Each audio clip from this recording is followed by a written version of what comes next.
Boa noite.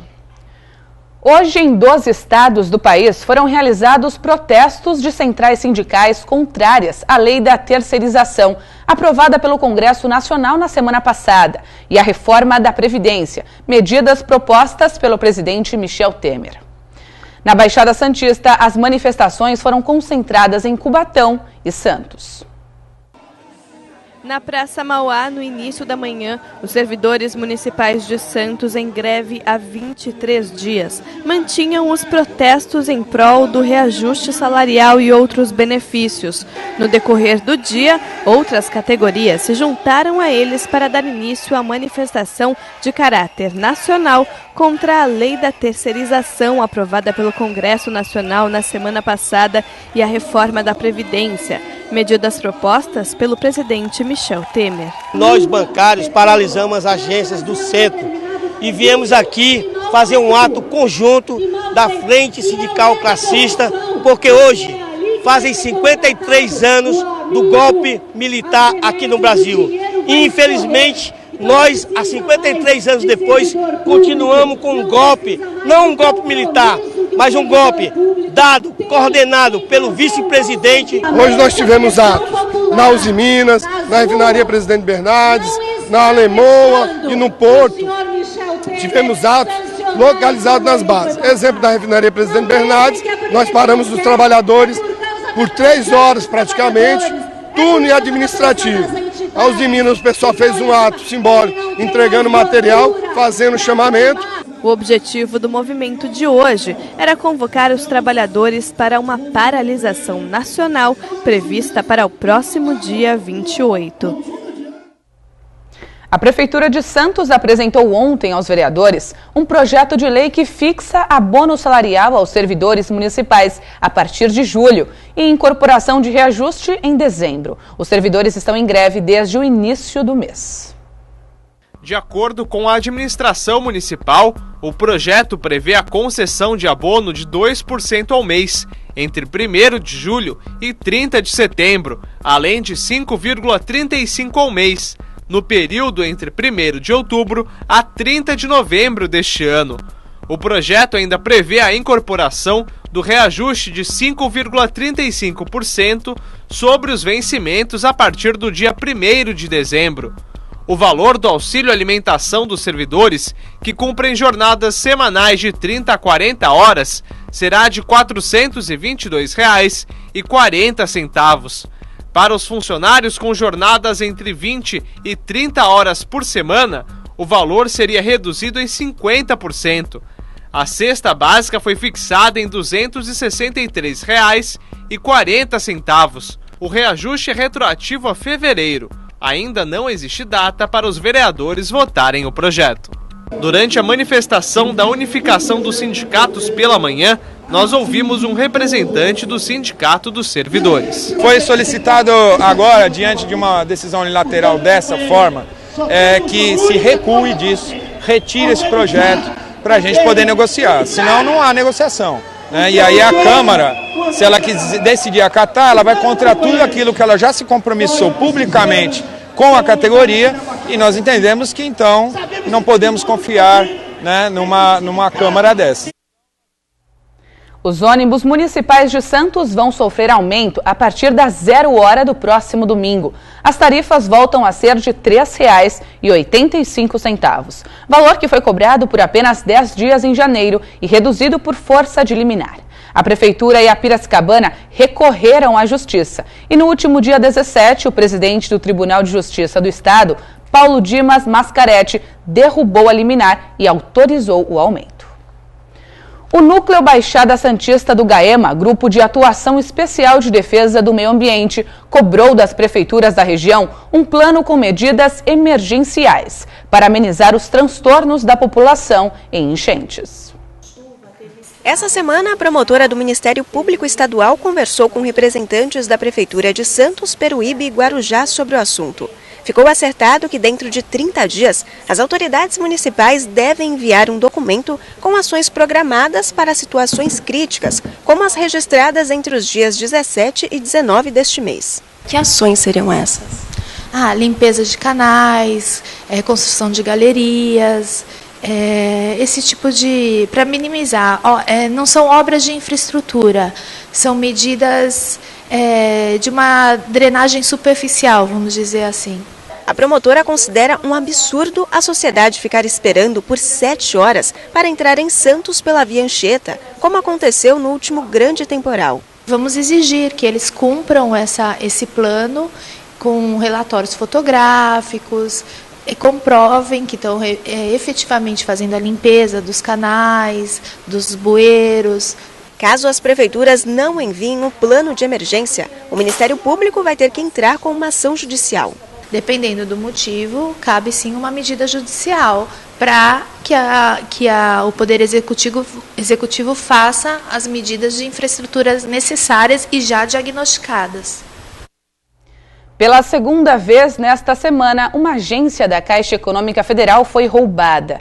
Desta vez, a ação foi em São Vicente. Criminosos explodiram caixas eletrônicos em uma agência da Vila São Jorge. Não se sabe quanto dinheiro foi levado. E quando a polícia militar chegou ao local, o grupo já havia fugido. Ninguém foi preso. O escândalo recente da Operação Carne Fraca acabou gerando um debate paralelo nas redes sociais. Veganos e vegetarianos contra carnívoros. Quem será que está certo? Ou melhor, será que alguém está certo?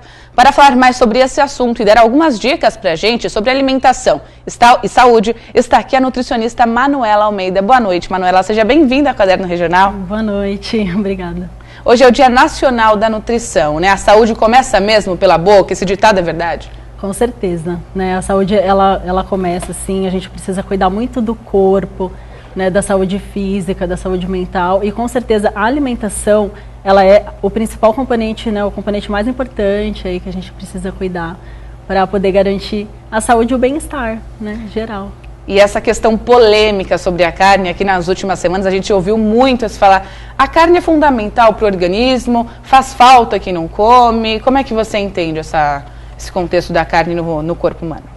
Então, na verdade, essa questão da carne, ela foi muito, né, divulgada na mídia, e aí acabou gerando especulações que, na verdade, não deveriam ter tido tanta importância, porque foi realmente um assunto de grande importância, mas a gente precisa entender, a população precisa entender que não foram todas as carnes, né, que estavam contaminadas, e sim uma pequena parte, né, de alguns embutidos e alguns frigoríficos que tiveram irregularidades, tá? Então, a população pode ficar despreocupada, pode continuar comendo carne, não tem problema. Né? Os vegetarianos também que, né, têm uma alimentação isenta de carne, a gente consegue garantir todos os nutrientes essenciais, o aporte de proteínas, né? Lembrando que é recomendado você procurar um profissional nutricionista, né, para poder dar as orientações todas, elaborar o seu cardápio, né, de modo que a gente consiga suprir todos os nutrientes necessários. E a carne faz falta no corpo humano ou não? Quem opta por não comer não tem problema nenhum? Não, a gente consegue fazer uma alimentação bem equilibrada sem a carne, com certeza. Tá? Se tiver um profissional, né, por trás, dando todo o suporte, elaborando o cardápio com as quantidades, com certeza, sim. Quais são os alimentos para compensar? Adianta pra gente. A gente pode usar aí os grãos, né, as leguminosas, o arroz integral, os cereais, né, a gente consegue uma combinação perfeita de aminoácidos, né, quando a gente junta os dois componentes. O brasileiro, né, a base da nossa alimentação é arroz e feijão, né, então com isso a gente consegue, com certeza, suprir, as proteínas, né? Suprir, com certeza. E aquela ideia de que o prato tem que ser o mais colorido possível, é realmente verdade? Realmente! Quanto mais colorido, mais vitamina, mais nutriente, né, a gente consegue... com certeza, verificar a qualidade do seu prato ali nas cores. Né? Agora fala alguns alimentos assim que é ideal para uma alimentação, para um almoço, por exemplo. O que seria ideal ter numa refeição? Bastante salada, bastante folha, né? Os legumes, quanto mais variado, melhor. Né? O peixe tem uma gordura boa também, super saudável para alimentação, peixe magrinho. Né? Os cereais, sempre bem balanceadinhos. E uma coisa que muita gente se pergunta, até eu me pergunto, jantar à noite. É possível? Ajuda a emagrecer? Não? É uma dúvida, né? Com certeza. O pessoal pergunta bastante, né, na prática, em relação a jantar. As pessoas devem jantar, sim. Eu acho bem interessante a gente frisar a questão de comer de 3 em 3 horas, para você não sentir muita fome, né? Porque o que acontece, que a gente vê com a prática, a pessoa ela pensa que ela comendo pouco, ela está comendo direito. Só que na verdade não. Né? A gente sabe que a gente consegue adequar a alimentação de 3 em 3 horas, com jantar, com comida à noite, sem problema nenhum. Se tiver balanceadinho durante o dia, não vai ter problema. Quantas refeições em média por dia? Em média de 5 a 6 refeições é o ideal. E agora os exercícios físicos são fundamentais também, né? Para manter toda essa boa alimentação, esse bem-estar, vida saudável?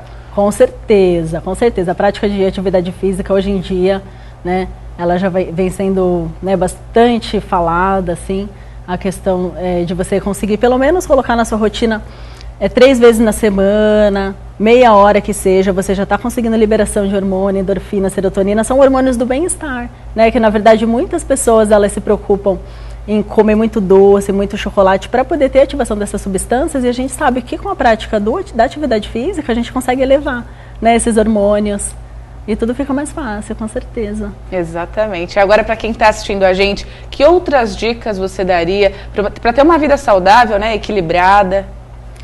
Olha, em primeiro lugar, equilibrar o corpo e a mente, né? E assim, não encarar a alimentação, a gente tem que encarar como uma forma gostosa, né? Porque procurar prazer na alimentação saudável, né? Na atividade física, sem levar de forma muito rígida. Eu acho que não tem necessidade. A gente pode ser bem flexível, né? Dá para comer de tudo, dá para ficar saudável, com certeza. Agora, já que você citou essa relação de corpo e mente, uma pessoa ansiosa, depressiva, acaba comendo mais, né? Essa relação é diretamente relacionada. Diretamente relacionada. Ela com certeza vai compensar, né? Toda a ansiedade, o nervosismo, ela acaba compensando ali no prato de comida, né? E depois a gente sabe que hoje em dia, grande parte das doenças, elas estão relacionadas com a obesidade, o sobrepeso. Né? Então é algo que a gente precisa tomar bastante cuidado e falar, né, sobre isso, porque essa questão da carne ficou muito na mídia e as pessoas esquecem de outras coisas também que são muito ruins, né? Como excesso de açúcar, excesso de sal, excesso de gordura, excesso de industrializado, né? A gente acaba querendo buscar prazer ali naquele alimento e com certeza vai estar prejudicando a saúde, isso não é legal. Então fica aí a dica para todo mundo prestar atenção, né? Isso aí. Muito obrigada pela sua participação, pelas suas informações e esclarecimentos. Boa noite. Obrigada, boa noite. Atlética, centros acadêmicos, diretórios e representantes estudantis têm até a próxima segunda-feira, dia 3, para inscreverem as faculdades ou cursos nos Jogos da Unisanta, a maior competição esportiva universitária do estado de São Paulo.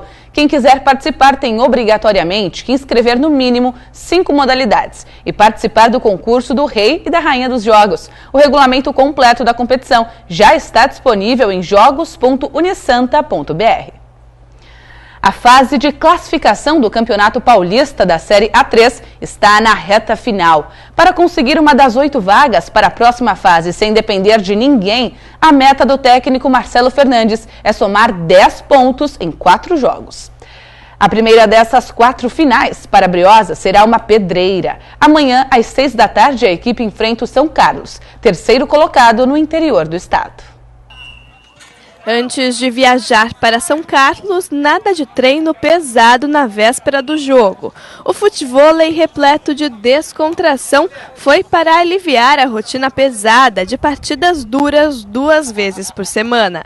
Marcelo Fernandes sabe da importância desses momentos e principalmente o quanto podem ajudar na matemática da vaga.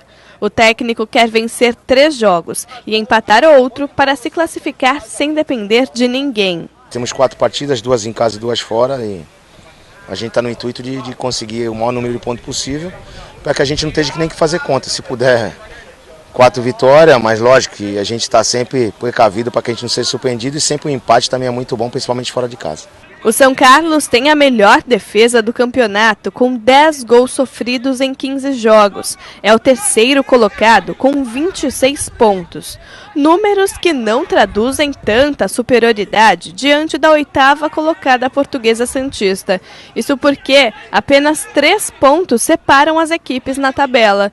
Para tentar vencer pela terceira vez fora de casa na competição, o técnico Marcelo Fernandes faz mistério quanto à escalação do time. Temos com esses problemas do DM, do Ricardo, do Washington e do Ivan, mas os atletas que têm entrado têm dado conta do recado e não vai ser diferente dessa vez.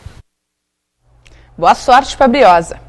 E o presidente do Santos Futebol Clube, Modesto Roma, esteve pela manhã na Santa Cecília TV. Ele participou do programa Bom Dia Baixada e, na sequência, conversou com uma de nossas equipes. Ele analisou o desempenho do time no Campeonato Paulista e na Libertadores. E também falou sobre o atraso de salários no elenco profissional. Essa conversa é recorrente. O caixa do Santos é um caixa apertado. Agora, aqueles que querem tumultuar, aqueles que querem gerar um clima de instabilidade, tentam dar essa notícia. Agora, o importante é que nós tenhamos a tranquilidade de que estamos trabalhando com os atletas com responsabilidade e com seriedade financeira. O Santos é o primeiro colocado na Libertadores da América. Entre os 32 na classificação geral, o Santos é o primeiro colocado. O Santos está classificado no Campeonato Paulista para as quartas de final. É o terceiro colocado, 3 pontos atrás do primeiro. O primeiro investiu milhões, nós investimos de acordo com o que podíamos investir. Um grupo de 31 jogadores de primeira linha. Temos elenco. A Orquestra Sinfônica Municipal de Santos abriu a temporada de concertos de 2017 ontem à noite. A apresentação foi no Teatro Coliseu e eu acompanhei de pertinho esse show.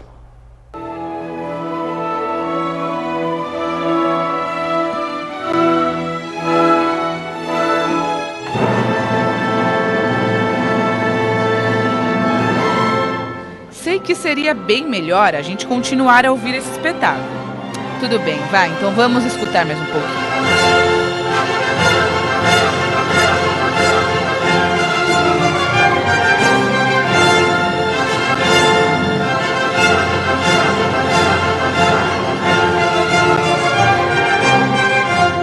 Com Beethoven, Finzi e Saint-Saëns no repertório, eu arrisco dizer que é impossível não gostar. Tem um trabalho de pesquisa de repertórios possíveis e tudo mais. E esse ano, especificamente, a gente começou uma coisa diferente na orquestra por sugestão dos próprios músicos. A gente abriu uma listinha de sugestões deles de coisas que eles queriam tocar. Porque, no fim das contas, a gente acaba sempre decidindo de uma maneira unilateral e, no final, quem tocam são eles também, né? Então, seria bom que eles gostassem de tocar o que eles estão tocando. Além de escolher o repertório, José Consani, de 33 anos, está à frente de 41 músicos. Ele é o regente auxiliar da Orquestra Sinfônica de Santos. É uma responsabilidade grande, tem a maior parte deles aí, tem o que eu tenho de vida, eles têm de música. Então, estar à frente deles e dizer para eles o que eles têm que fazer é sempre é um desafio e a gente espera sempre que possa acrescentar alguma coisa, né? Depois de 1 hora de espetáculo, o público que lotou o Teatro Coliseu saiu encantado.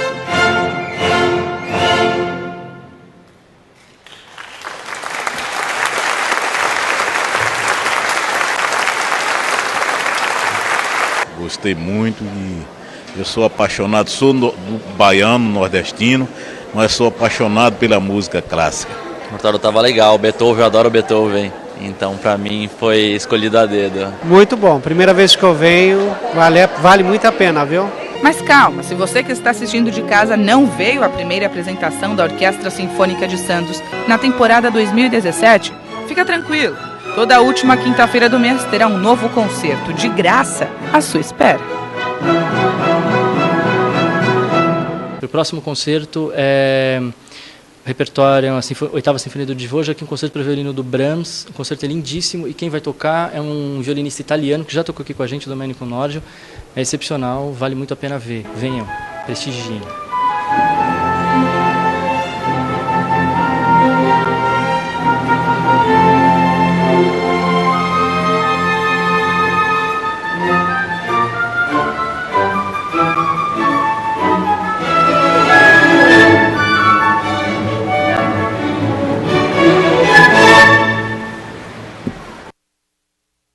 E a edição de hoje fica por aqui. Na segunda-feira, o Caderno Regional volta a ser apresentado pelo Irineu Alves. Muito obrigada pela sua audiência. Tenham todos um excelente final de semana.